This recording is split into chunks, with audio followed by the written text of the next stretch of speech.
What's up, guys? Welcome to this Friday episode. Well, this one got a bit fiery in the second half. Just to put it mildly, Eric brought up a topic that, frankly, really pissed me off, and you're going to have to at least get to the second half to see what went on. So just as a quick wrapper, we started off talking about MX Store and what they're doing at the moment, how the market has gone a bit soft across e-commerce and consumer retail generally, and what they did to turn that around. That was an interesting conversation. Then we turned the conversation to talking about ugly marketing versus slick marketing, and what we learned from launching the latest iteration of the Dry Plush website, and what we're doing now to test slick. Our website looks great, but we're also doing some really ugly marketing. We explain what we mean by ugly marketing, why we're testing it, and one big mistake that the agency who built our website made, really annoying mistake, but it's very, very common. It can cost you a shitload of sales if you don't catch it. So we talked about that. Then Eric asked about the economy, and that's where things got a bit sideways. I'm not going to say too much more. You're going to have to watch the video to see what went on, but I think you might find this to be one of the most compelling and engaging Friday sessions that we've had in a while. It is a bit longer than normal, but believe me when I say I don't think it's wasted time watching this. So with that said, we'll see you on the other side. Here's a fun fact about our show. We put a ton of effort into making these podcasts for you. The one thing that we would love for you to do if you actually get value out of the pod is just hit that subscribe button. By doing that, it helps us get better guests on the show because they can see that we have a bigger audience. So if you're enjoying the content, just hit the subscribe button below, and then throughout the podcast, drop a comment so that we know that we're hitting the mark or how we can improve. Thanks for watching. Enjoy the episode. What is up, everybody? Welcome to this edition of the Friday Sessions with the Degenerates. That's been kind. From the Gold Coast. Well, Mark, you bring up the average. You're the gentleman among us. You got to have some balance over on this side of the desk. Appreciate it. It's a fucking seesaw, that's for sure. Thanks for being with us, everybody. We are here for another Friday session. Thank you for all the kind comments that we received this week. It's just fascinating where people are joining us from all over the world. A lot of Aussies, a lot of Kiwis, a lot of Brits, few Americans tuning in as well, probably looking for some sanity outside of all the mayhem and so on that's happening. Fuck, have they come to the wrong place? I know. Well, you got to have a sense of humour, age, otherwise it's no fun. Guys, we have another session to unpack this week. Eric, how are you, mate? How's your week been? You all right? Yeah, I'm good. I'm just looking at James's chest going, should I put on my eyeglasses or not? Because the tension on that button, honestly, It's what you call, I need protection, I think. it's what you call doing the work, brother. Instead of wearing that body bag, that meat suit jacket over there you got on there, I don't even know how it works. All No, everything's good. Yeah. Every week's a good week, mate. Good. Here on the go. I hear MX is going well. You said there was... Yeah. MX is going well. We've had it's tweaked a few things, and yeah, it's amazing. Like when you start concentrating on certain things of your business, and you see what's working, what's not working, you really put in energy into, you can document things and have meetings about things, but you have to enforce them and you have to take them into action. But it takes time. Just because you action something today doesn't mean you're going to see the result tomorrow. Yeah. But we actioned a few things a few months ago, and it's Especially on a ship that size, it'd be like to try to do a U-turn in like a cruise line, and we're a brand new startup's fairly nimble because there's not that many people involved, and you haven't got that many moving parts. But so I can imagine trying to especially when you're entering in new domain spaces as well. Like it's not just MX anymore, right? We got multiple domains, and they all need their love. So is there anything we can learn from the pivot? Like what did you do? I think it's just what's happened in the online space. And I've talked to someone actually last week who owns a very, very large gymwear brand, and they were having the same issue. So you go through this period of COVID, right, which is this massive influx of cash being thrown into the market. And customers. And you have to order based on that, right? So you're not just going to sit there and go, just keep ordering. You're going to chase the growth because we don't know how long it's going to be here for. We didn't know if it was going to be 1 year to 2 years. We thought we were, we got to remember, we put our COVID hat on. It was unknown. Every day we just woke up going, when's this thing going to be over? And with the amount of money that got thrown in the market, majority of the people that got the money just spent it, right? And that's where retail went through the roof, and you got to order based on that. So a lot of businesses, even the one like my mate that I was talking about, ordered a shit ton of stock based on the demand. And there was a point in time where the demand came off. But when you're ordering stock and you're importing stock and you're committing to stock, you can't just call them up and say, hey, I don't need it anymore. You've committed, you've paid. Whether you've paid in cash or it's sitting on an accounts payable on, your financial statement. So we ran into an issue with, we've had a lot of stock that we had to get through. And we're not a business that just goes on sale. Right, the gym wear industry, every few months there's a 50% off, 60% off sale because it's so the cycle of seasons come and go so quickly, and they're ordering based on what they think they need, and then they can just fire sale. But we don't do that, so we had to make some strategic decisions, like we did May Madness as an example, which we've never done before. And we got to clear a lot of stock doing that, but that won't be an ongoing thing. So that was like a one-off discount. Yeah, for a week, kind of just to clear some old Can we stock. talk about numbers? Like how much roughly on average you were discounting the items? We didn't discount all items, but some items were discounted 50%. Yeah. So is that the strategy? Like for people listening, you pick a select, so you can say some items up to 50% off just to drag punters back. Yeah, drag punters back to the store. And the thing is, what's better, having $50 that you've paid for sit on a shelf and get dusty, or is it get that $50 back in your pocket so you could take that $50 and buy something else that you can convert into $100? And that's the mentality. But the thing is as well with that is you've got a business that you've built, and you've got certain values that are built in that business and who you're targeting.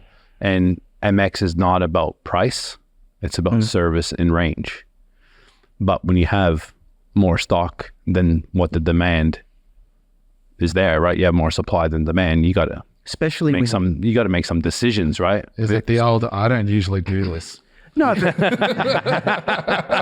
we've all been in that situation. It's a common playbook for Eric, isn't it? So for the listeners who are not sure what we're talking about here, just Eric's company, him and three other people own a company called mxstore.com.au. Go check it out. It's about $100 million a year e-commerce business that sells motocross parts. So dirt bikes, helmets, boots, spares. And we did it with Fight HQ as well. But there wouldn't be one online sizable e-com business that would have not ran into that problem. It's especially critical for your brands and businesses as well, because you carry so many different SKUs. Yeah, if you've got SKUs that aren't selling, literally sitting on shelves, it's literally dead money. Whereas we've found real estate. We've found it a little bit more difficult to do that because we only have 4 hero SKUs. Yes. And if we discount the colors that aren't selling, we're hurting our whole product. So we've found it a little bit tricky, and we've had to carry excess stock over the last 12 to 18 months as well. And you got to protect the brand, right? You can't educate your customers to think that, okay, this is going to be an ongoing thing. So I'm not going to buy now because I know something's going to go on sale here. Like, I don't remember the last time, and you guys could call me cheap, but I call myself efficient. When I bought full price, right? I know James doesn't buy full price clothing, obviously, but full price, full size, right? Well, hey, at least I don't look like a wet loaf of bread, which you haven't called before. Oh, come on. Carry on. I already forget where I was going now. You said you can't train your customers. Yeah, you can't train your customers, right? Do. Like, So I don't know the last time I paid full price for, gym shorts or a gym shirt as an example, because I know Why am I going to go pay $80 when in a month they're going to be on sale for $40, and then I'll buy 5 pairs? That's what I do. I know why you haven't bought a gym shirt for a while, because you know what they've been to fucking gym. Let's go to the gym together. We'll see who pushes more weight. So basically, Eric, I mean, it's interesting because I think it's important for listeners out there to know I'm friends with Eric and a lot of other e-com sellers out there, and it is a bit soft at the moment. And you know, people have seen come off of 10, 15% in sales generally. I've heard it quite regular. But the long story short is if you've got a lot of stock in your case and your market comes off, you sometimes have to be a little bit proactive. You need to make it an area of focus. It was such a unique point of time, you know, like we kind of forget the craze. Like I walked into Harvey Norman not long ago, our Dyson shit itself. So there's Eric going to buy a new Dyson at Harvey Norman, and I went in there and it was empty, you know, and I'm talking to the guys. And I go to every time I go to Harvey Norman, what do we do as males? We go to the TV section and, you know, go, fuck, I want that 100-inch, you know, TV and da-da-da. And they're like, Samsung are free home delivery, you know, free home install, like all these incentives. And I'm talking to the guys like, we can't give them away. Yeah, because so many people brought those purchases forward during COVID. Yeah. And so now. Yeah. What do you do when an average person gets an extra $1,000 in their hand? Buy TVs. Speaking of marketing campaigns, depending on who you talk to, like for an offer, I mean, you do offers there to clear off the dead stock and get that cash back in the cycle. But you know, a lot of companies will do an offer every month on the month, like Father's Day, Mother's Day, Easter, whatever, and to clear off debt and pick the lowest common denominator and get up to 80% off certain items just to get people back in that store. Do you guys run a monthly campaign at MX as a practice? No. So like that's a strategy, right? Like that's a business model, right? There's sales business models. That's not what we're about. We've got another domain that we created, which is a deal site, right? So that way we didn't cannibalize MX and the brand that's been built over the last 14 years. And I think I may have mentioned this on a pod before, maybe. You've got a lot of people that will purchase from anyone. I guess let's use Harris Farms as an example, right? Because Harris Farms is around the country. So Harris Farms is a high-end kind of supermarket. But there's a lot of people that buy at Aldi, right? So if you look at MX and go, okay, MX is the Harris Farms, there's a certain percentage of the population that will buy at MX. And then there's a certain amount of the population that can't afford it, right? And they need to buy stuff that's on deals because they're buying it for their kid and they got 3 kids in moto and they can't afford the brand new helmet or the brand new 2024 drop of Fox jersey and stuff like that. So we've created another site that is strictly that. And the beauty... Go ahead. Did you May Madness, was this on the deal side or was this MX? Both.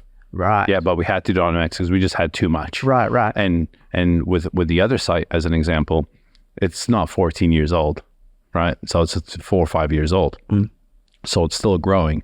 But the beauty of that is there's 2 things that we use it for.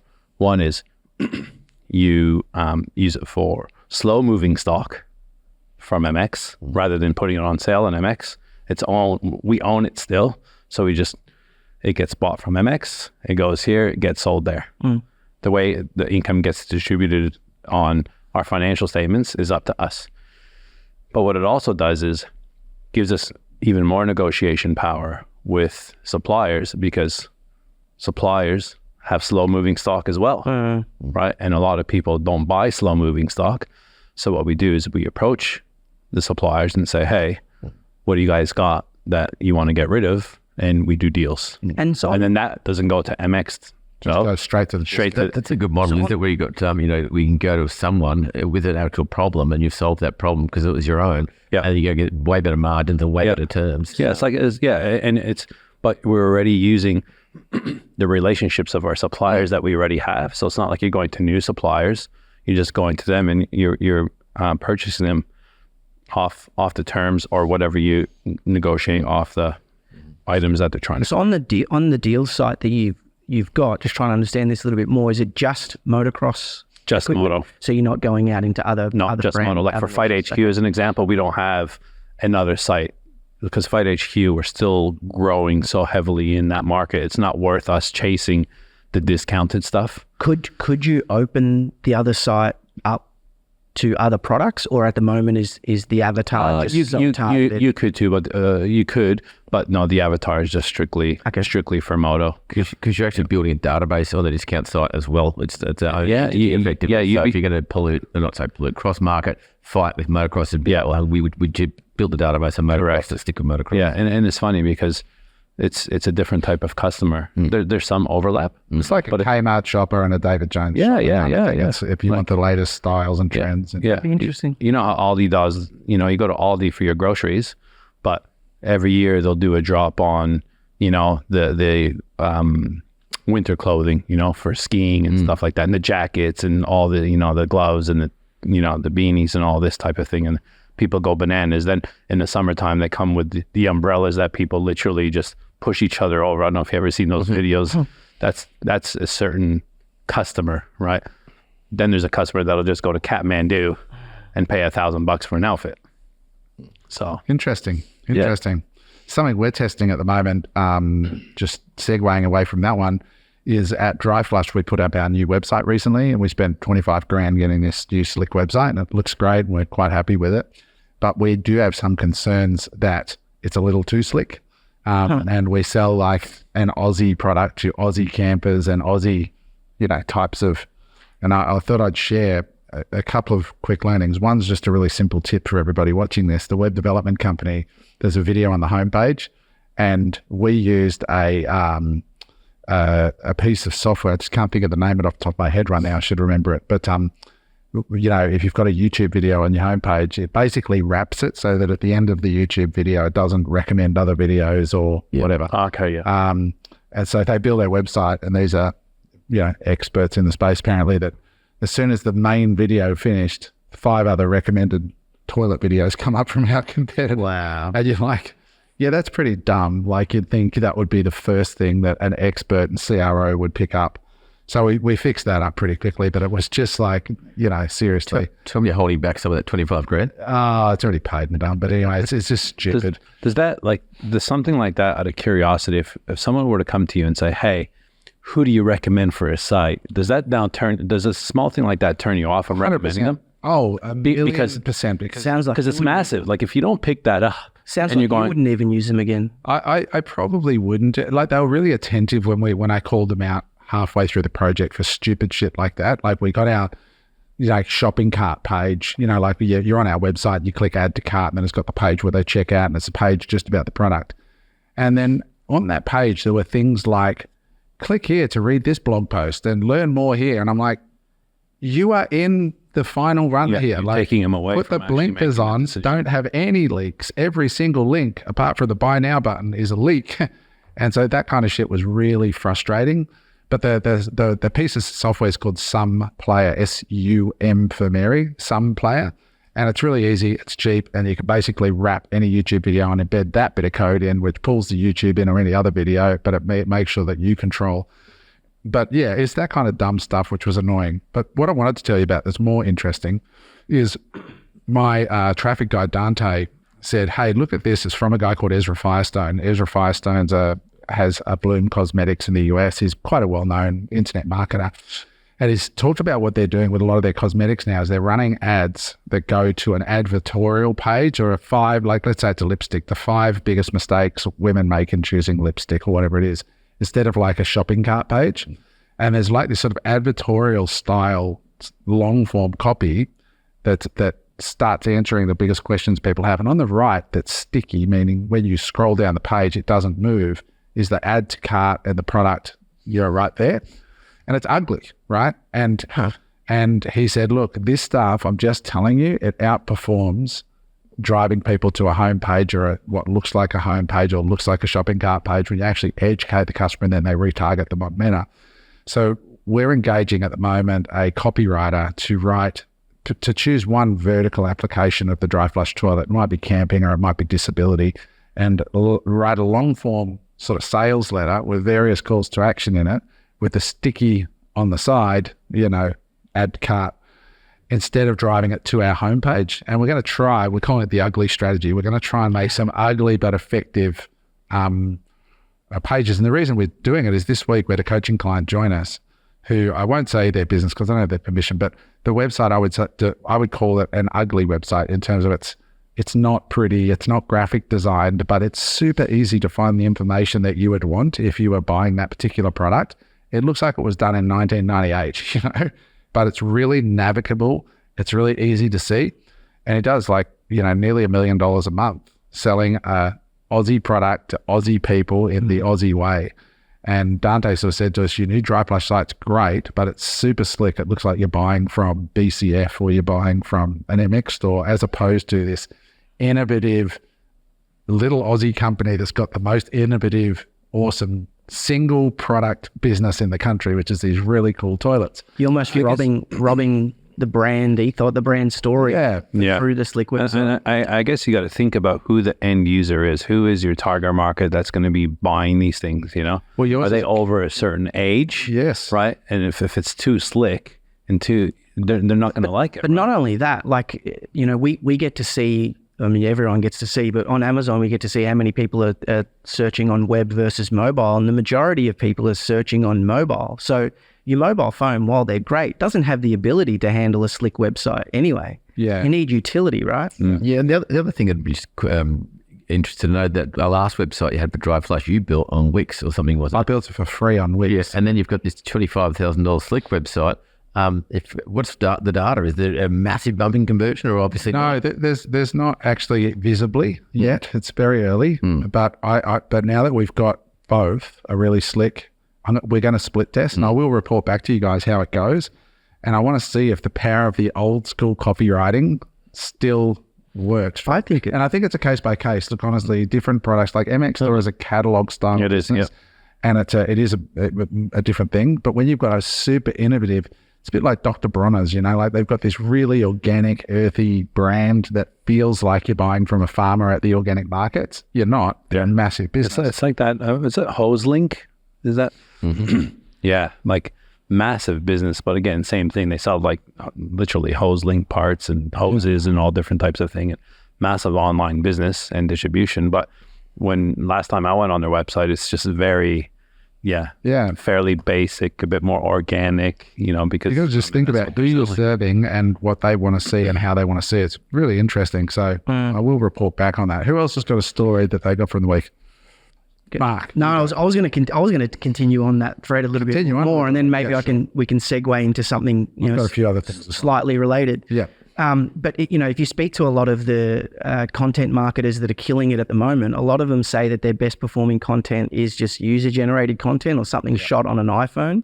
So I think there's a lot to be said about the style of shopping that we're starting to adopt as consumers as well. Like we're just quickly looking up a product going, and it's whatever's grabbing our attention.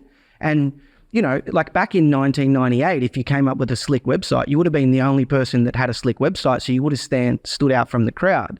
Whereas today, people have come to expect a slick website, and so it needs to be able to grab attention and keep attention in a different way. I think maybe that's we did the TBH pod, which just dropped, and she went to the other thing. It cost her $10,000 or something, and actually got their brand identity worked out for their avatar, and they hit it straight out of the gate with a bullseye. So there's something I'm doing some work with it at the moment. We're actually considering employing an agency like that to go right. Well, I'm good enough. I'm dangerous enough to get to start leads, generate funnel, that sort of stuff. But that brand identity, if to get it really right from the get-go, I think it's a good investment. I know what you're getting into there, James, and you're gonna have to be very careful with that. Totally, because if that's not as slick. No, but you don't want a slick side at all. That's what we want to go and get. Yeah, with that storyboard and actually because who's buying those things. I know exactly who the avatar is. But if you look at TBH, right, like some of their best content and their most viral content is behind the scenes content showing their staff and team hard at work. Let's break this into two, because we're talking about two different things here. So you're talking about TikTok-y type of content, which user generated. Talking about the attention. Yeah. So I want to come back to that. I just want to finish this point because I sort of So for those listening, James and Mark just had a little riff there, but James is getting into a business. We won't say what it is, but let's just say it's an industrial-esque product. It's big. It's metallic, it's heavy, it's heavy, big stuff. So, and the types of people who buy it are probably buying it, you know, in a dirty work shirt, a pair of shorts and some pluggers. Yeah, you know? that's it. And so they just want it straight and simple. So you got to dial in that kind of brand. Yeah. Very much actually like the guy I just mentioned who sells the products doing $1 million bucks a month. He does across the group maybe $20 million bucks a year, but it's all, you know, in that similar heavy industrial space. Yep. So I think it is important to know your customer. But back to what Mark said with your branding, and back to what we may have missed, by the way, a little bit with Dry Flush in terms that it's very polished now, and we sort of look and feel like a big box retailer as opposed to a boutique solving a problem for an organic audience. But back to Mark. So what you're getting at, Mark, is this issue of content that doesn't look like ads now is what stops the scroll. Because as soon as you see something that's really polished, or you see a product shot, or you see something that's clearly, it doesn't stop the scroll. And well, it's because you feel like you're being sold to, right? Like when totally. We had sitting down with Simon yesterday, right? Yeah, we had a meeting with Early Bird yesterday, and we were talking about, think about every product solution that you've got through the lens of the ad that's going to sell it. Mm-hmm. How do you explain this in a scrolling context? Business owners on Instagram, what are they going to see in the first 10 seconds that's going to stop the scroll? Because it doesn't matter what you sell. If you can't stop the scroll in today's world, you do not have a business for most people. This is e-commerce specific, definitely. Yes, definitely. Yes. Definitely for e-commerce. If you're not in e-commerce, no. But if you're selling a product, even a service though, sure. If you want to scale anything, like if you want a digital first strategy, there's only, and this is why somebody asked me, why are you so bullish about selling a physical product now as opposed to any other time? I said, because 10 years ago, it was like what Eric's doing, traffic was much cheaper. You could build a catalog style business. Today, traffic's more expensive, but you've now got, the world has sort of iterated to the point where you only need to know maybe one or two of only about 5 digital platforms, and you can scale something to the moon. So TikTok, Instagram, Meta, YouTube, LinkedIn, you know? And so you got to think about your product service through stopping the scroll. And then one of our friends, Raf, who came to the fights with us on Saturday night, he's a TikTok expert. They're about to launch a TikTok program.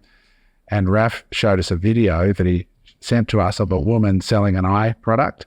And she's like got the camera set. It looks like it's at her house or something. She has a ring light on and she's holding her eye, and she's like 50. And she goes, "How old do I look?" And she goes, "Hold on, let me turn that light off." And then it made the lighting worse so that you could see even more of her wrinkles. She goes, "There you go, look at that. How old do I look?" And then she goes, "All right, now how old do I look?" And she switches hands, and this eye has had the eye cream on that took away all the wrinkles, right? But you can see there's no like shot by a Vanity Fair photographer. This is her at home. And that one video did $450,000 in sales on TikTok only in 10 days only. And Raf knows the people involved. What was interesting is when we met Simon yesterday, he said that product is actually like 15 years old. It was the basis of, it was the basis of an MLM program 15 years ago where everybody was buying it to get rid of their wrinkles in their bags. It's not a new product, but it's been reimagined through the lens of stopping the scroll. Uh-huh. And so these businesses now, like we were at Early Bird, and we were saying, guys, you're not an AI company, you're a sales company. We're about to launch a consumer product. You are, of course, an AI company. You need great AI. It's very, very difficult to replicate what they're doing. You have to have an expert and all that.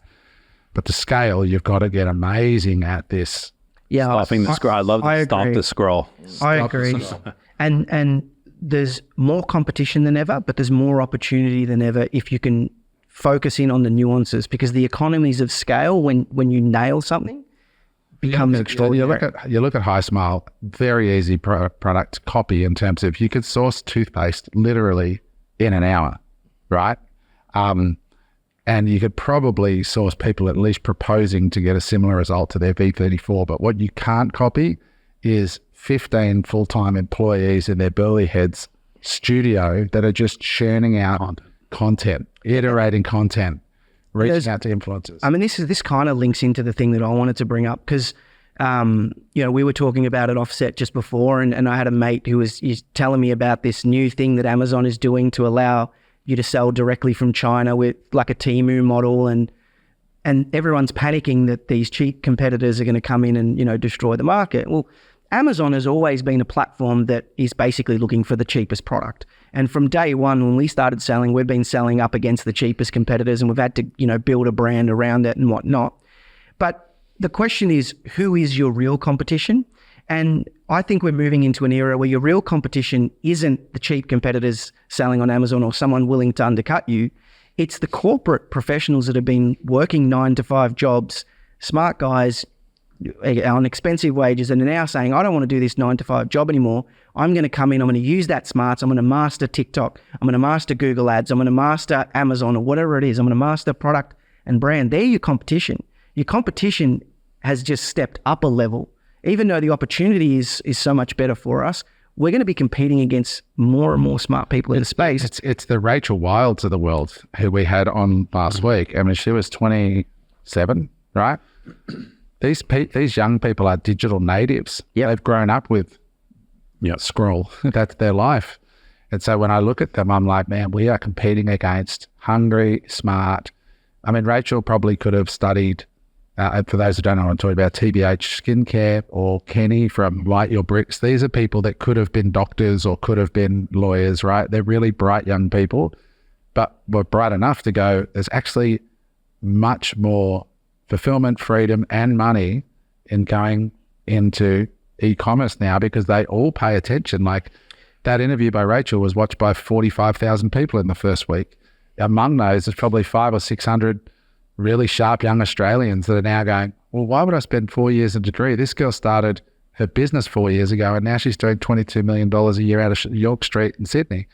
So I think you're right, Mark. And I think now in my mind, there are two very key things that you have to master. One is being able to identify a genuinely great, sustainable product that is marketable, and then you need to be a phenomenal marketing beast. Those two things. Yeah, I was going to say something very similar. That I've always been of the belief that the best products and the best brands will win, but we're now also moving into an era where the most resourceful founders is going to be the key element. Yeah, 100%.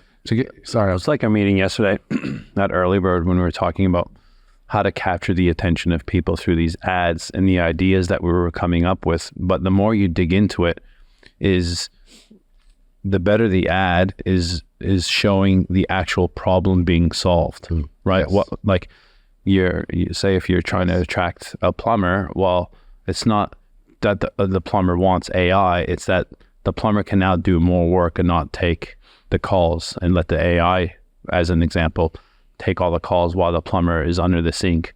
That's where the money is made, So you got to demonstrate. But you got to demonstrate it. And we sat down and we were there for 2 hours, and we came up with some pretty cool marketing ideas. Chris was literally just there typing all the ideas, writing them all down as we were talking about it. So that way he can then relate that to the actor and get these videos made. But I think that's very, very important, is sitting down and literally strategizing on ads. The ideas on ads. Obviously you're a marketing gun and you've got a lot of experience, but when I sit down with you as an example, it makes me think differently. It gets me more creative. So you need to make sure that if you're not that creative person, you're not going to come up with great ads. You need to have someone, right? Whether they're a consultant, or bring someone in the room that has that real creative flair that can then help everyone else get in that creative mindset, and then go and battle and going, hey, what about this idea? What about that idea? Like Hermosi says, every brand can say what their product does, but very few actually can show what their product does well.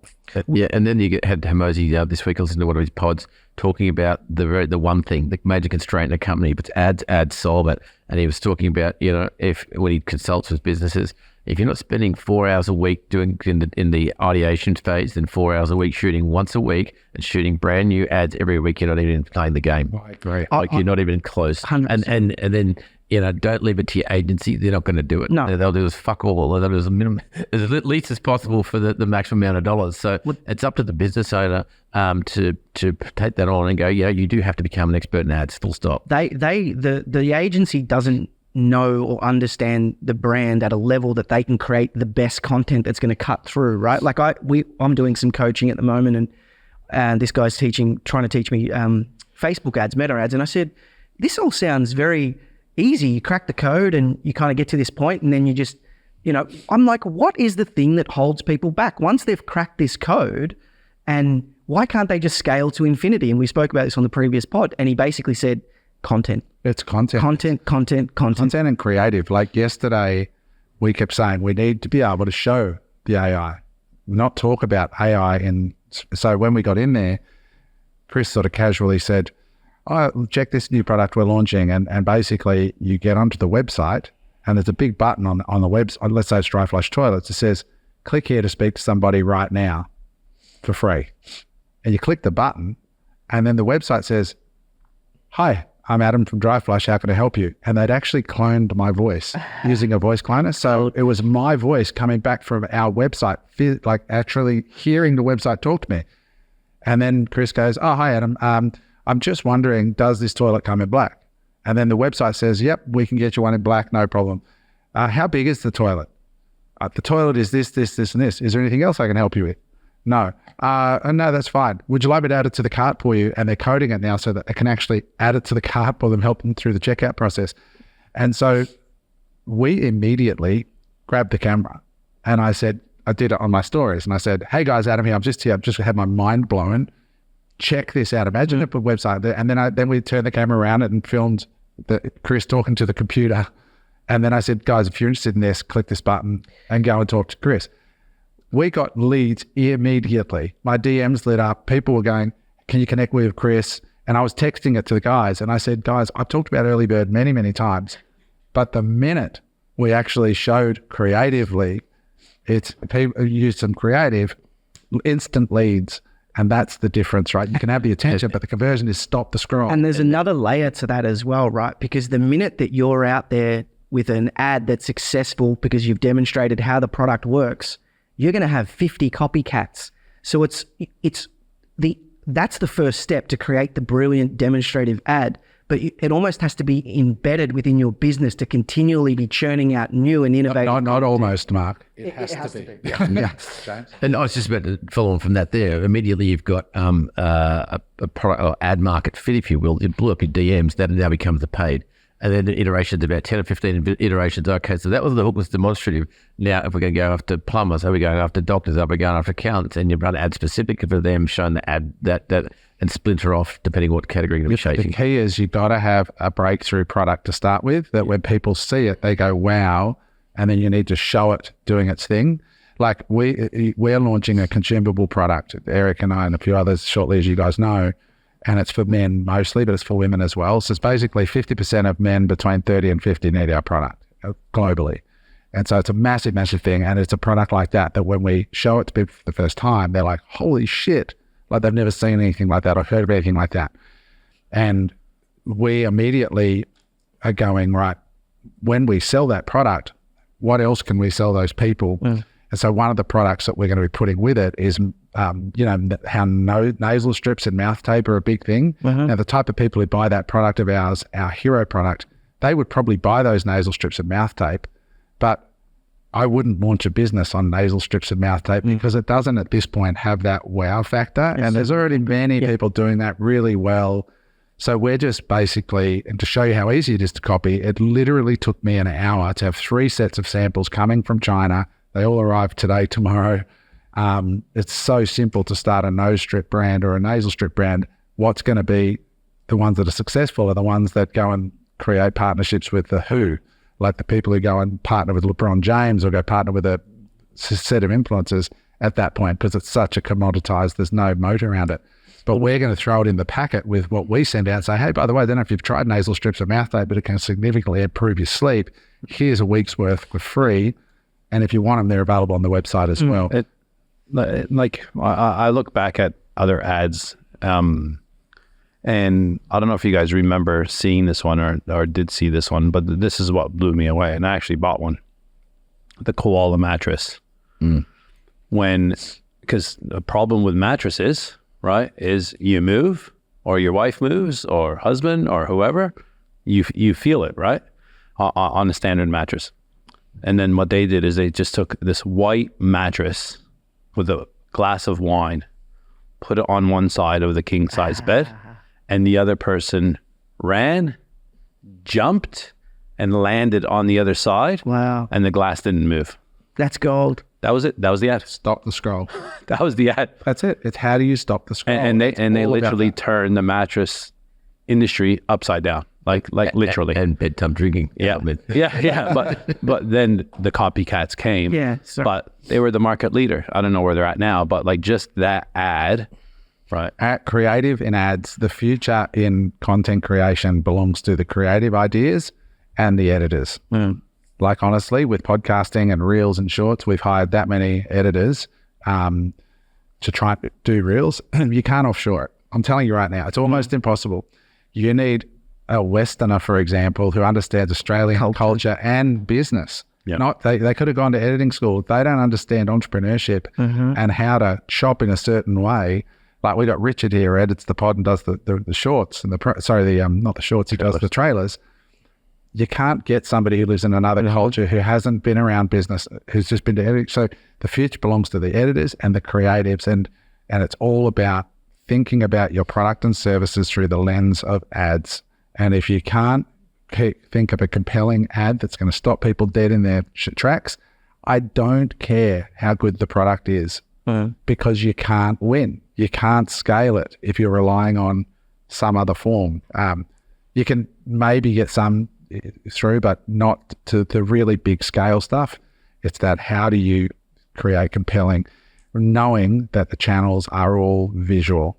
So you got to think in short form video, and you got to think in photography, flat lays, and go from there. It's been a really powerful journey, and that's why next year, as I said in the last Friday, I'm looking to relocate possibly to the US to set up a content creation studio in New York City. That's it. All we will do is produce ads, content, and curate UGC. We're going to potentially run a budget each month, giving the product away.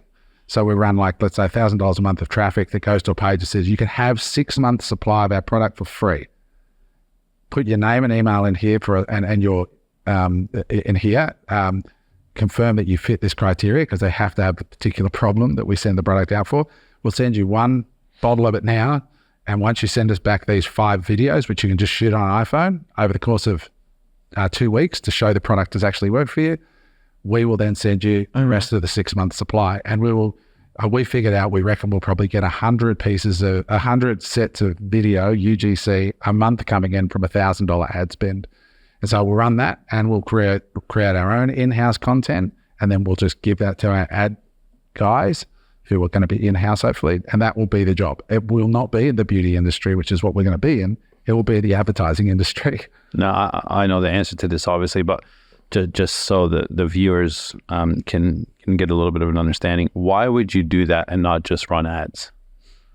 What do you mean? Sorry? Why would you give away the product rather than just running ads? Obviously, we'll be running ads as well, but why that strategy? Because a lot of people are going, oh, I can't afford to give away product to 100 people, as an example. And just to clarify what you're saying here, it's a hybrid normal influencer outreach model, but you're using paid traffic to bring in the flies, the bees to the honey.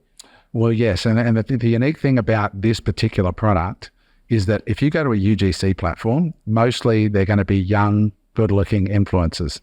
They're not suitable for our product. Our product is suitable for semi-crusty plus 30s. So we need to advertise going, do you have this problem?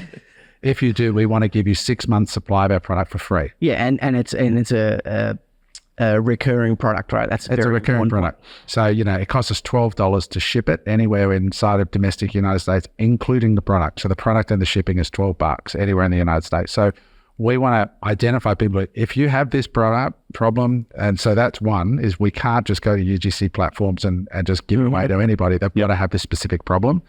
Like, let's say it's acne, right? It's not acne, but let's say it was. Do you suffer from acne? If you do, we want to give you 6 months supply of TBH for free. All you need to do is take a photo on day 1 of you using it, a video on day 3, a video on day 5, a video on day 10. And send those videos to us, just vertical video at home, however you like. Has to be under 60 seconds each one. We say, hey guys, day 1, this is me.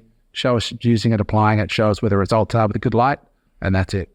Hey guys, hope you're enjoying the pod. I just want to take a quick moment to share a quick story with you about something going on in one of my businesses right now. We are using artificial intelligence to send a voice clone of myself directly into our customers' voicemail inboxes the moment after they purchase our product. Well, not the moment, a few minutes after. So with our toilets business, Dry Flush, people put in their name, their email, their phone number when they order the toilets. 5 minutes later, their phone rings once and it goes straight to their voicemail. And we're using an AI that clones my voice and says, hey, Terry, if that's their name, grabbing the name from the order form using my voice, it drops a customized voicemail to say, hey, Terry, what's going on? Adam here from Dry Flush. Just want to say thank you so much for ordering one of our toilets. Sorry I missed you. I just wanted to let you know that we appreciate your business. If there's anything you need, just send us an email at hello@dryflush.com.au. And that goes out to every customer every time a few minutes after the purchase. This is what the team at earlybird.ai are building for us right now, as along with some other very, very cool solutions that are going to increase customer experience, increase the number of 5-star reviews we get, and automate the amazing experience that we are aiming to provide when you buy from our e-commerce store. So if you want to learn about that and your business is doing over $500,000 a year, you qualify for a free audit with the team at earlybird.ai. That's EARLI, earlybird.ai. And they will do an audit of your business and show you how they can put artificial intelligence like that into your business, whether it's voice cloning, video, face cloning, all kinds of amazing technologies that are available right now. So go over there, get your free audit, and enjoy the rest of the podcast. And so why we do that is because we can get the exact audience and we can produce at scale ads like the eye wrinkle cream, where it's real people using the product in their real home that's not designed to be, like, we will leave out too much instruction on how to shoot it because we want it to look real. Yeah. And it will be real. Yeah. And this is, again, you're not afforded these luxuries if you choose the wrong ladder to climb. Yeah. And so many people choose products like Dry Flush is limited because we can't send out toilets that cost us $1,000. Yeah, correct. Nearly.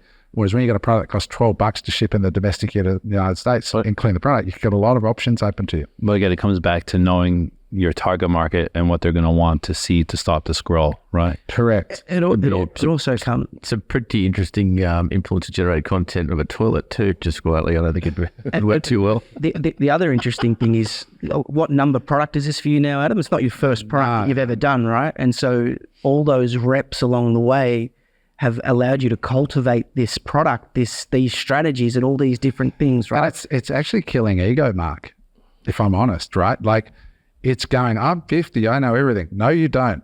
You know, a 25-year-old came in here and kicked your ass.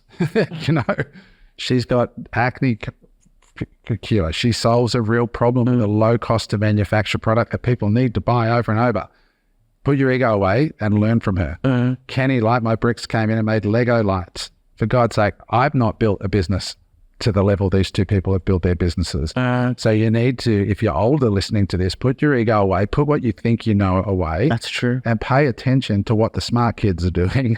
And, you know, I read these stories and I smile and I see Bondi Sands and I'm like, far out. Like, honestly, I'm sitting here slaving away over something so complex because I'm so smart. That's so true, right? That's their first brands. And they're coming in just going, what's a real problem with really high margin, you know, et cetera. So it is the destruction of ego and putting aside those things. And that's been my journey anyway. I mean, I think it's fair to say. Oh, but it's like, I just literally made the comment, hey, this is not your first business or not your first product, not your first brand, thinking that was a really good argument.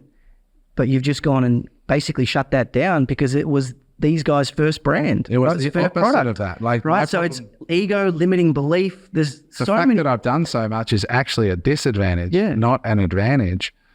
And it's really interesting world that we're living in now. And you've got I was becoming a classic case of the ripe fruit is the one that falls off the tree and rots. And you've got to be very, very aware. And in our coaching, I'm often, sadly, and I mean formal coaching program or just in life, I often see older people defending till the death really bad ideas. Yeah. And they're paying me to tell them it's a bad idea, and then they still don't listen, and they still want to go, but my ladder, it took me ages to find that ladder and that wall. And I'm like, I'm telling you, I talk to entrepreneurs every single week on the podcast. I coach people, and anyway, I won't bang on about because I always bang on about this subject. No, but I think it's great. Like just hearing you share that story, like I'm reconsidering so many different products that I've been considering putting on the shelves. And it's, I think it's important. I'm on the podcast every week and I still need to hear it from time to time. So you should bang on about it. Well, opens my eyes so much while doing these podcasts and interviewing these people is, you look at MX and Fight and you look at the amount of SKUs that we have. Yes, we're turning over big dollars, but we've got tens of thousands of SKUs. And then you come and you talk to someone that's got, 100 SKUs or 150 SKUs, and that's still a lot. And probably some of them have even less. Rachel has 10 right? 15. Yeah, 15 SKUs doing $20 million a year. If all things are equal, right? You go, okay, to go and do $100 million a year, you're going to need 75 SKUs on that same run rate. And it's mind-boggling to me how there's effort and reward, right? And let me tell you, whether you have 15 SKUs or you got 100,000 SKUs, which one is more effort?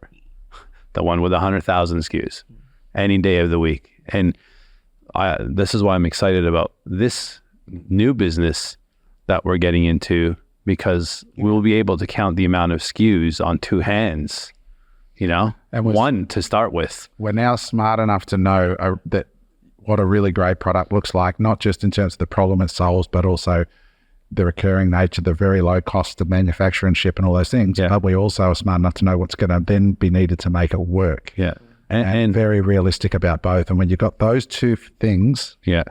And making sure that your product, right, is going to be received well by your target market and they can afford to buy it. That is the other big thing that people get wrong. And they'll have an amazing product, but it's not going to sell for what they need to sell for.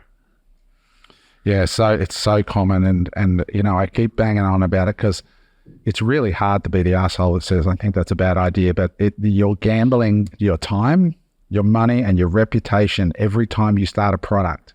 I want you to hear that again down the camera. You gamble your time, your money, and your reputation. If you go out into the world and keep wasting your time in front of your friends and family, if you keep going, failing and wasting your money in front of your friends and family, your reputation is going to get worse and worse and worse. And that's, unless you're a psycho, that's going to wear down on you internally as well. For sure. So you need to bank some wins. And the best advice to bank a true win is to try and manage your emotion and your ego and really compare yourself against the titans that we've seen on the podcast. And when I say titans, I'm not talking about Elon Musk level titans. I'm talking about the Rachel Wilds, the Kennys, the guys like that have come on this pod that have kicked real goals with simple product and say, does my thing really have the demonstrability? Does my thing really have the scalability? Does my thing really have the margin, that these guys have? And if it doesn't, don't compare it against Success leaves clues and it's all free. I mean, you got to look at their website to start with. You got to look at the Facebook ads library. Look at their ads. Am I like that? No. Can I make them like that? Perhaps. Where's the major constraint? Ads. All the ecom, especially ecom businesses we've had in the pod, you can get all this research under 5 minutes on each of them for free. Totally. You can go into ad library, ad library. Just go Facebook ads library, just into Google, pop up, put in the name of the brand and ads in Australia, click and it'll show you all the live ads there, and you can watch them, sit there. And be real about what it takes. Like when I look at the High Smile ad library, I look at Mana Vitality ad library, or if you looked at TBH's ad library and their Instagram, look at their Instagram, look at TBH's Instagram. That takes real effort. Like that takes planning, it takes shooting, it's all in the execution. Like you said, James, with the team, with our consumer product, I've been really, really upfront saying the guy who developed the product, Dan, I've said, Dan has set a high standard for us. He's done an amazing job so far on creating this world-class product for us. And I said to Dan in front of the team, we now need to step up on the marketing side to the level that Dan has led with product. And that means all in on creative, on shooting, on editing, iterating. And I've distributed that Alex Hormozi video where he says, produce 100 ads, find out, don't pick, let the market pick and tell you, here's the 5 winners. Now iterate those 5 over and over and over. And at Reliable, here's a little tip for you. Somebody asked me this the other day.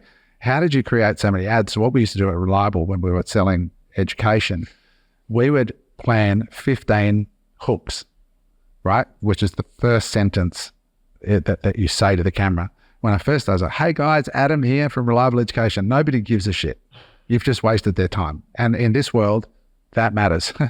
So I was like, how would you like to wake up in the morning, roll over, look at the alarm clock, and know that before you'd even gotten out of bed, you'd made $150 overnight while you were asleep? That hook was the number one hook. So we would shoot that hook in different locations, different outfits, but we had 10 of those different hooks that we shoot in one sitting. So we have 10 hooks. Then we have the body, which is the offer. Then we have 10 closes with different calls to action. And so if you shoot 10 hooks, the same body, which you record once, and then several different closes, you can mix and match. And out of 2-hour shoot session, you can produce 40 bits of content. And then you just punch them all up into the platform. There you go, that's the winner, that's the winner, that's the winner. And you would be shocked by what some of the hooks are. That one video that was on the beach ended up getting 10 billion views to that one video and was the backbone of the business. Do you remember you remember Ty Lopez? Mm-hmm. Do you remember the video that made Ty Lopez bloke up? Yeah, I am in my garage. Yeah, with the orange Lambo in the background. Yeah. Well, someone asked him, was that video intentional or did it accidentally go viral? And he's like, he goes, it's a hard one to answer, 6 of one, half a dozen of the other. He goes, because I've shot thousands and thousands of videos before that and none of them went viral. But over the years shooting videos, I started to learn what would work. So he was shooting it with the intention that it did work, right? But sometimes it takes 1,000 videos to get the one that goes viral, and just that process of being all in on it. And it's learning. That's why I recently bought 2 or 3 courses now on how to create viral TikTok videos, how to create short form ads, and learning again, because that is the world that we are living in. It's not the product. You have to find that's one step, and it has to be amazing, and it has to be like acne or whatever it is, solve a real problem that's visually demonstrable, hopefully. And then you have to be a master of ads. And that's a journey that I know is not going to be easy. So we're schooling up now, and we are there's a lot of excitement, but there's also a lot of work. We know how much work it's going to be. It's going to be a lot of work. When we met our ads guy that we're trying to get involved with the business, I said to him, should we allocate some space here in the studio to production of ads? We've got the 2 sets here, but getting rid of the car out the front there in the front section in the office and converting the front into an ad creation studio for the product. He goes, if we could do that, that would be amazing. But it takes that level of commitment. I think I said to you during the week something along those lines, right? It's that level of commitment to the project that's going to make it successful, even beyond the product's genius. Totally. Something else I thought I'd check. Did you have anything? No, I do, but you... No, you go. I've already let a couple off. I want to ask you guys' opinions on the market. Everyone has different opinions on the market. When I say the market, I mean the retail market, the property market. Everyone has their opinions, and I have my own opinion, and I like to get your guys' understanding on how you guys are seeing the market. Where do you think the market is going to go, and what are you doing in your businesses How are you reacting to Plan for it. and plan for it? Macro market leaders. Yeah. Well, yeah, I mean, I can That's one for Mark. I can start with the property side of things and then give someone else a go on the retail side. And obviously, this is all opinion. But I can I can throw in some thoughts on retail as well.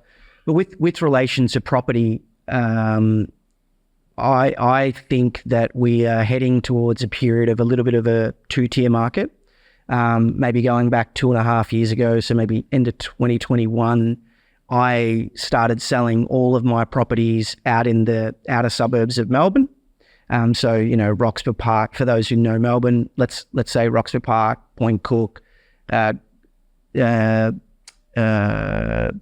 North, they're about 40 to 50 kilometres out from the CBD. And the reason that I did that is because, I mean, they'd gone up 3x in 10, 12 years. And B, we had issues with build costs. So build costs were starting to go up. So, you know, to build a new home is starting to become more difficult and more expensive. And there used to be an arbitrage between building new and buying established. You could build new and get a $50,000 cheaper home than if you bought an established home, whereas that arbitrage is now gone.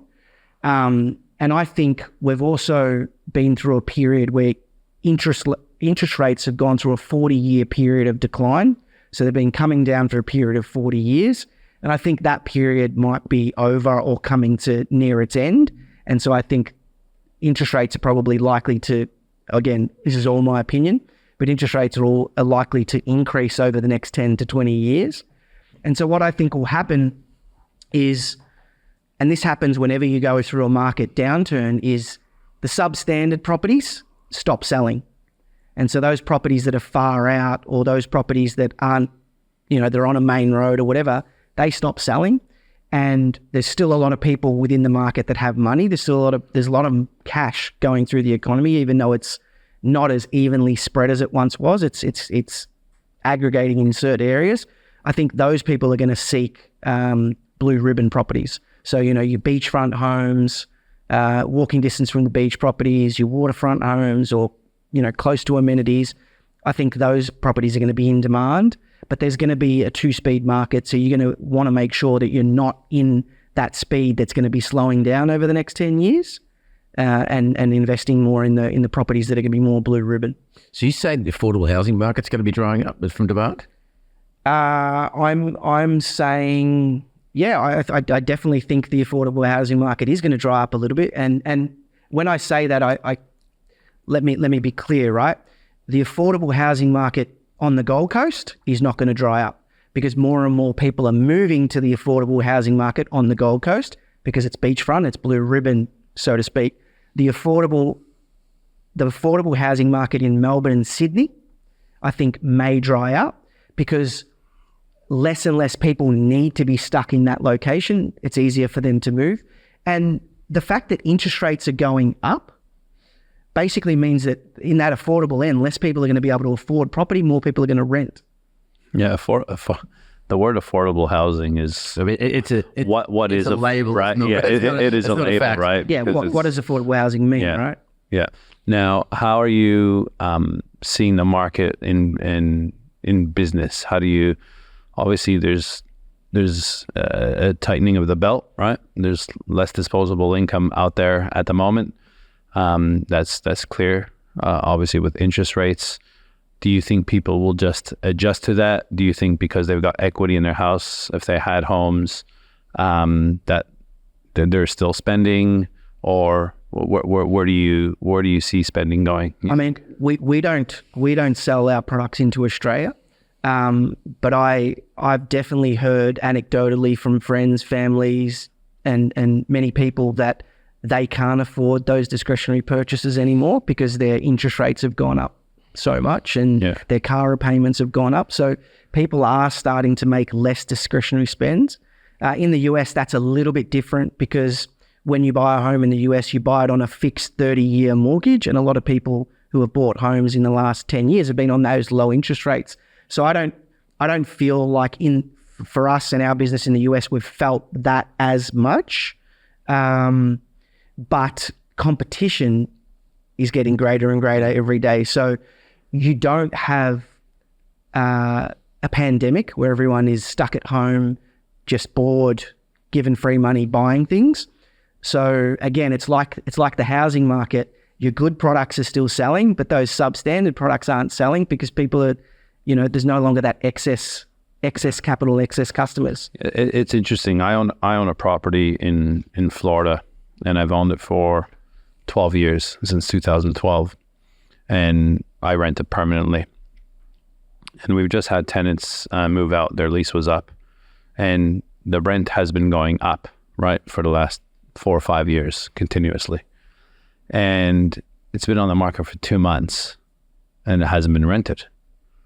And I'm getting the reports back, and I emailed the property manager. I'm like, what's going on, man? This thing's never been vacant for, a couple of weeks. It's been 2 months. And he's like, honestly, the market has softened massively here.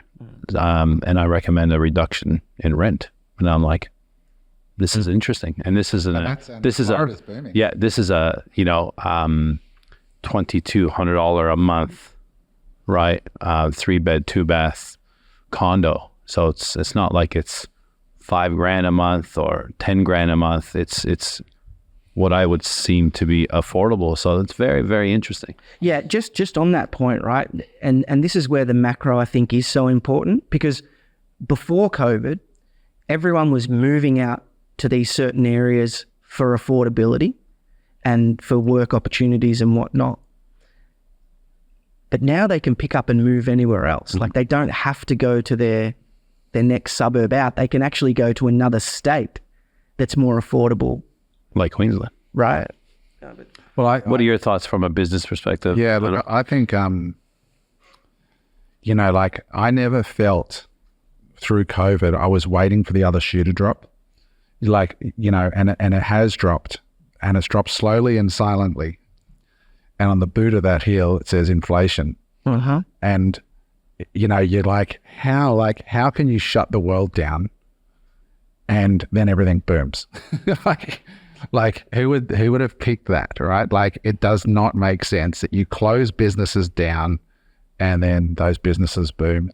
And so what that was a once in a lifetime university lesson in inflation and what happens when governments print shitloads of money, put it out into the world under the guise of, we're going to save you. Uh-huh. And then the uneducated masses just give it to the rich people. In this country, the guy who benefited the most was Jerry Harvey, right?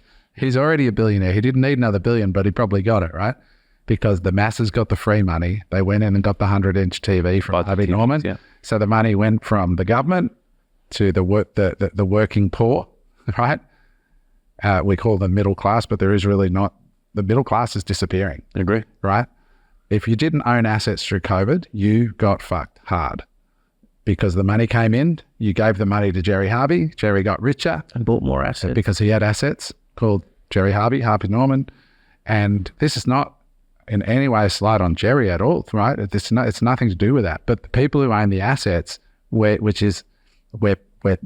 owned the things that people wanted to own. When you give people money, they just go and drive the prices up, right? Or they just hand it over to the people who own the businesses. So what happened was the price of everything went up. I heard the RFK speech at the Bitcoin conference, which was one of the best speeches I've seen in a long time. And if you don't know who RFK is, 80% of his net worth is in Bitcoin. And he talked about I'll say that again, 80% of his net worth is in Bitcoin. This is the most prominent Kennedy alive, right? And he said, people don't really connect with how much pain has been inflicted on the middle class and poor in countries like America, like Australia. These people, he said $100,000 in 2022, I think it was, is now worth $55,000 today in real terms 4 years later. Right? Think about that for a minute. That is, and when you put it in the context of I'll say one thing about Bitcoin. I won't go down the rabbit hole, but I love Bitcoin, and I like the fact that it's the only proof of work crypto, meaning that you only get a Bitcoin by doing work, by solving a real problem and consuming real resources in the form of energy rather than a non-decentralized asset. But anyway, if you extend that idea to people have gone out into the world and exchanged time away from their family and put in real work as shelf packers, doctors, nurses, whatever. And in exchange for that, you get money. So you get energy for energy, right? When the government prints money, they are devaluing that energy that you expended, that time that you took away. And people go, oh no, it's just inflation, it's part of life. No, that energy that you expended to earn that money 4 years ago, now you have to expend nearly twice as much for the same thing. So anybody who says to me, oh, there's no real stress out there, wake up. Yeah. We don't feel it because we're rich, right? But the average person who is out there is feeling it like crazy. So yes, it's going to be felt in business. And that's why average fucking businesses are going to die. And that you need to wake up and realize this fact. I hear, commentary around, barbecue talk going like, man, like, where does the money go? Right? Like where does the money go? Every month it just comes in and it's gone. And it's not where it's going. It's where it's went. And where it's went is into that inflation, that 100 grand to 55,000, that gap, that's where it's went. And it's going to be here for quite some time in my opinion. And that's why people keep saying, well, when I say people, some people, right? Like, oh, the property market's going to do it. It's an asset. Bitcoin, it's an asset. Your money sitting in the bank, that's giving you peace of mind, right? Because your parents told you that cash is king and in the bank, and that comfort for you is buying you less and less and less every day. And this is why I think this is an important comment, because topic, because a lot of people don't understand it, because it's hard to comprehend what has happened. And I think it's so important for the people out there to get educated on why you need to be in the market in something other than cash. You need to learn about money. So just on that then, macro Mark, what is your view on inflation from a short to medium? Like, is it? Yeah, well, I mean, how deep can we go on this topic? But there's two different types of inflation, right? There's high street inflation, so the your food prices and your medical costs and whatnot, and that's going up at the Fed talks about, or the RBA talks about how we've got it down from 9% down to 2% a year. So you think, that's not so bad. Prices are only going up 2% a year. But the real robbery is occurring in the monetary inflation. And that is, to Adam's point, when the governments spend all this money, put all this money into existence, take out all this debt, the price of assets go up way more than high street inflation, because the smart people like Jerry Harvey know that the only way to preserve their wealth, even though they got enough of it to go around, is to continue to buy more and more assets, hard assets, right? They don't sit around in cash. So there's this monetary inflation has been going ridiculous since 2008, since the global financial crisis, because what basically happened at that point is the whole world realized, whoa, the whole financial world realized, whoa, this system is so fucking over indebted, it's fucked. The only way to keep it going is to keep adding money to this Ponzi. And what they did is, across the world, they made interest rate zero for a period of 5 or 6 years. It was basically a debt jubilee. And so what did all the rich people do that got us into this mess? They started buying financial assets because they saw what was coming between then and now. Now, from 2008 to 2024, we haven't had Main Street inflation. We haven't had CPI inflation. So they've been getting away with it. People like this is, whereas now we have high street inflation, and so you've been getting fucked since 2008 if you didn't buy assets, but now you're getting fucked on your daily groceries, on your living. Where's the money going? You're feeling all of this shame because your paycheck that you're getting 3% increase a year is now not buying what it used to buy. There's so much I could say about this, and they've got shrinkflation where you go into Coles and the same bag of chips that was $3 is still $3, but it's half the size, or it's 30% smaller. I mean, I saw this coming, and I know how assets work, and I have my superannuation fund. I was just telling the boys this over a coffee. I'm a self-managed super. I put 100% of my super into MicroStrategy in 2022, and it was $350, right? because Michael Saylor was borrowing money at 1% or less through MicroStrategy and buying Bitcoin, which has a CAGR of over 50%. So if you can borrow money at 1% and put it into a hard asset like Bitcoin that's growing at over 50%, that could be the trade of the century. I'm not saying it is, but as it turns out, today, as I said, it's at $1,700. So I nearly 5x'd my superannuation in 3 years because I could see what Michael was doing, while the average punters go, yeah, go for a diversified whatever. I'm like, okay. Like, it's just, yeah, it's people who sit, and you hear it when most average Australians grow up, they get told cash is king. And I've been selling a couple of cars recently. I'll give you a 100 grand cash. And I'm like, I'd rather you gave me 100 grand Bitcoin. I'd rather you give me 100 grand of property. Yeah. Give me something that's not fucking disappearing under my feet where the government's fucking me every single day. And the Australian population and the average person out there has just gotten used to being smashed and silently and they don't realize. And they're like, oh, don't trust the government. And there's a simple way to kind of understand it. If you live in a country where your government is increasing the amount of debt on their balance sheet, then you should be out there buying hard assets. If you live in a country where they're decreasing that amount of debt and they're becoming, and austerity is coming into play, which isn't happening anywhere, then your assets might shrink. But that's not happening anywhere. That game is not going to be playing out anywhere. We've gone so far beyond the Rubicon that they have to keep feeding the debt. When you see big corporates, when I'm talking big corporates, you know the ones I'm talking about, massive corporates, going and buying tens of thousands of houses and units, and you're sitting there going, why can't I afford a property? Well, the question is, why aren't you doing it? So here's the thing, right? Like, Google it right now, 30 or 40% of every real estate sale in America is being bought by BlackRock. One company is responsible for buying 30 to 40% of the real estate being transacted in America. So the average person out there, to answer your question, Eric, about where do you think it's going, there's only one solution to this, which is to make as much money as you can, I think, in business and put it into hard assets. Yeah, you should be spending on two things, stock and assets. It's so true. Like, when you asked me the question, I went granular and went like this market versus that market, but forget about all of that for a minute.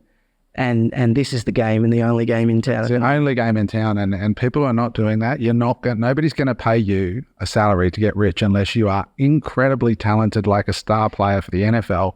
Other than that, you're done. And you know what? Like on the previous podcast, we had the entrepreneur sitting here, and she basically said, this isn't for everyone. Being an entrepreneur and running a business is not for everyone. So if you are one of those people out there that's earning a wage, fine, that's cool. But make sure that you're investing part of that wage into assets, because otherwise you're going to be doing that till the day you die. And we all want to get to a point where we can start to work less, not more. And we have to make our money work for us. You want to know what happens when you rely on the government? And this is what happens. Okay, this is a real life right now in my family. My grandparents, immigrated to Canada. They rented, right? Say they came in when they were 20 years old. My grandpa just passed away at 88. My grandma's 85. They've rented their entire life. They never bought one asset. My grandfather got injured at work, couldn't work, and my grandma was always just a housewife, old school Portuguese, right? Cook, clean, that's what you do. Lived very, very frugally. And they lived in a 2-bedroom apartment that was government subsidized for years, 30 years, call it 25, 30 years. My grandfather just passed away last year. So what happens, they're in a 2-bedroom, but because it's government funded, oh, you don't need a 2-bedroom anymore, Mrs. Machado. We're going to now put you into a 1-bedroom. And guess what? Not in the same building, a total different other building on the other side of the city. And to be honest with you, in a shittier area with shittier people. So I'm talking to her a couple of weeks ago on WhatsApp. She was over at my parents' house. I go, "Vó," that means grandma in Portuguese. And I talked to her in Portuguese. And I'm asking her, how's the new place? She goes, Eric, I don't like it. Too many drunk people, very loud. I don't feel safe. That is what will happen to you if you rely on the government. And That's a real that's real life. And it's that's a reality. That's fucked, because effectively you just putting them out there, and that's it. Your standard of living is gone, and It's the old saying, right? When the government says, we're the government, we're here to help, fucking run. Like, it is. But the reason I get so worked up about it is because I think, as entrepreneurs, we are able to at least take control of our financial future a little bit. Like, we put it in our own hands. we all have to take control, entrepreneurs or not. But society doesn't work that way, Mark. Like, we have a society where we need doctors, we need nurses, we need school teachers. And what pisses me off is that, like, I've got good friends who are not entrepreneurs, never will be, and God bless them, they do the work. They're the ones that are cleaning out the fucking commodes of our grandparents, and, you know, the fucking really good people. Those people, when I see the goalposts get moved for those people who work for fucking years to save up to buy a house, and then the fucking idiots who run the government go and print so much money and double house prices, and all the rich, me included, go, wow, this is great, we just made all this money. These people have just had economic value robbed. In 4 years. In 4 years. You got I know people, I got friends who've got 2 young kids who are almost there. And now they went, oops, sorry, the government's here to save you. Here's billions of dollars. Go give it to Jerry Harvey. And by the way, everything's now twice as expensive. And that's why I think we need to be a little bit more fucking outraged than we are about it, because we are not a society of entrepreneurs. We're a society of entrepreneurs and caregivers and educators. And that's it. You know, we've got to think about that holistic, you know, we are in this together, you know. But Adam, my question is, it's obviously broken. Can it be fixed? And if it can't be fixed, what do we do? What are our nurses and teachers, and what do they do? We vote for one about it's the policies that actually help us, and we educate ourselves, because the average nurse and that they can educate themselves. But it's both sides of the aisle that are like, it's not like left or right or Liberal or Labor is going to stop this mess or stop the spending. They're going to keep doing it. This problem has gone way too far. Until we get educated and vote. Yeah, education is vote key. for who? But Educate, vote, and protest. You know, like I look at Bitcoin conference again. What was interesting is that's the protest. Buying Bitcoin is the peaceful process. Yeah, well, that's why I hold Bitcoin partially. But what was interesting was when you see that conference, you had Donald Trump speaking, you had Vivek there, you had Senator Loomis, who's a sitting US senator, putting a bill into play right now. So we're starting to see political sentiment change around it. 10 years ago, that would never have been done. Why is Donald Trump there? Because he knows there's 50 million Americans that are pissed off that own Bitcoin. He's there for the votes. But they're now actually starting to see that people are wising up. And in time, hopefully people will wise up and rise up to say, you know, this is enough. This economic system has to change. I don't know whether it will. Maybe I'm just being angry. I sent this to Mark today, right?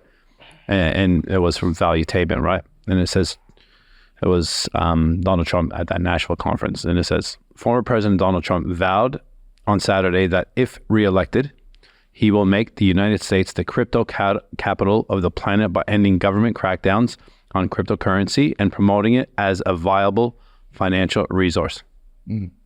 I would love that if it wasn't out of the mouth of Donald Trump. Yeah, because of course. So that shit about that'll be, you know why that's being said. But 10 years ago, nobody would be saying that. I agree, and I will take that on face value. And I'm stoked that at least probably the guy that's going to win the office is there and giving a speech.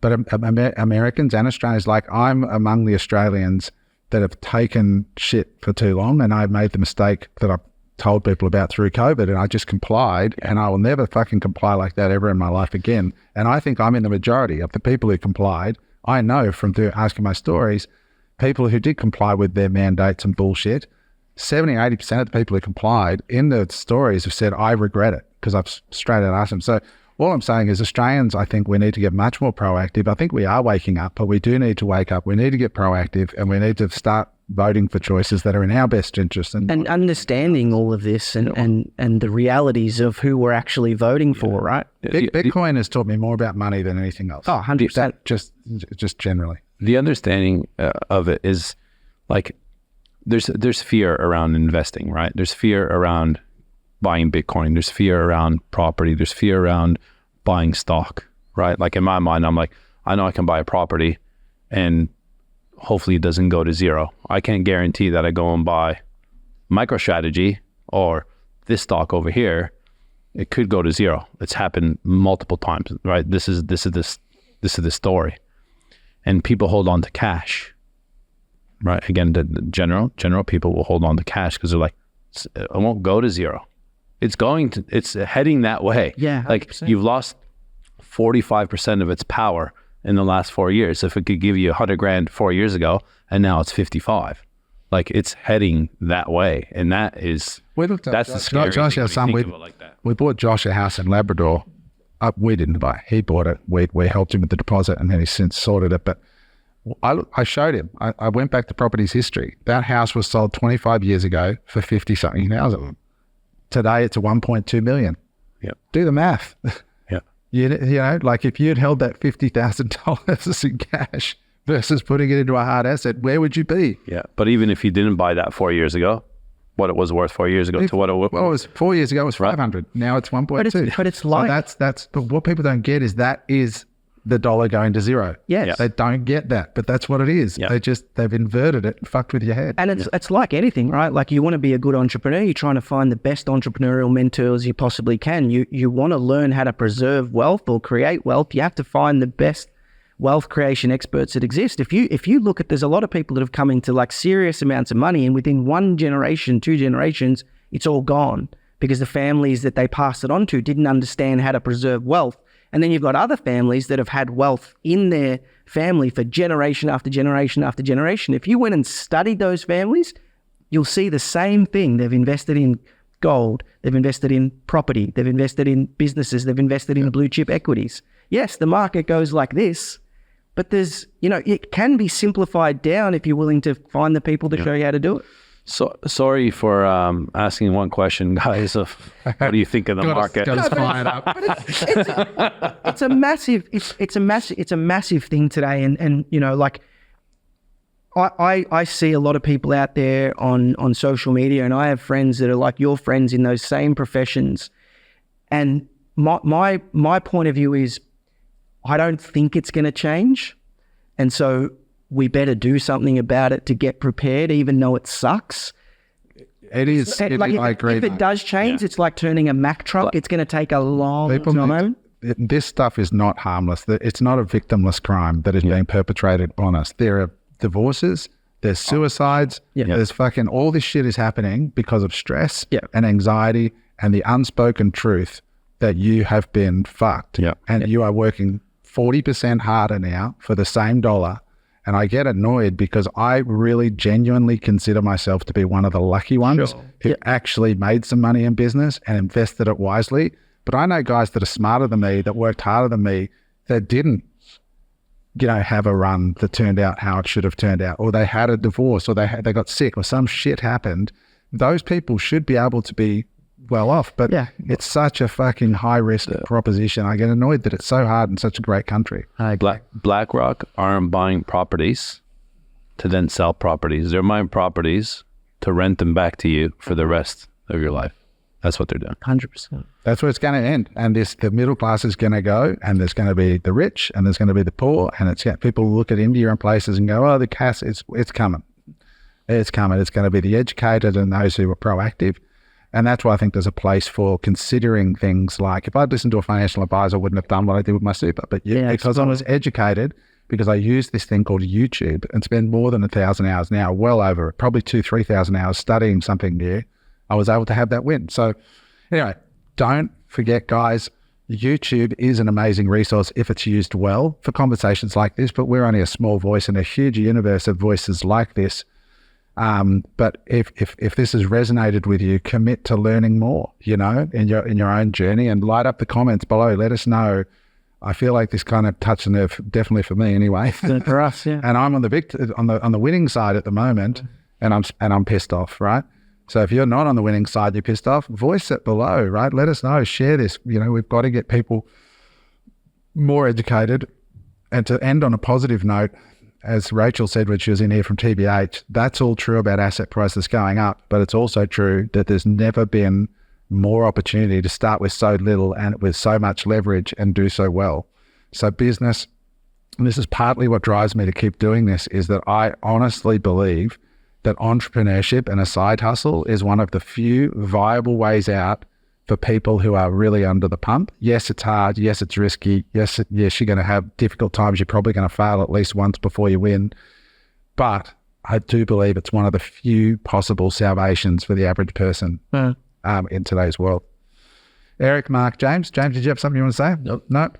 And most of all, you guys, thank you for being here. Thank you for tuning in. As always, drop a comment below. Let us know if you like this content, what you found from it, and subscribe to the channel. Thanks for watching. See you next time. Hey there, I hope you enjoyed that episode of Unemployable. If you'd like to watch another episode, just click there.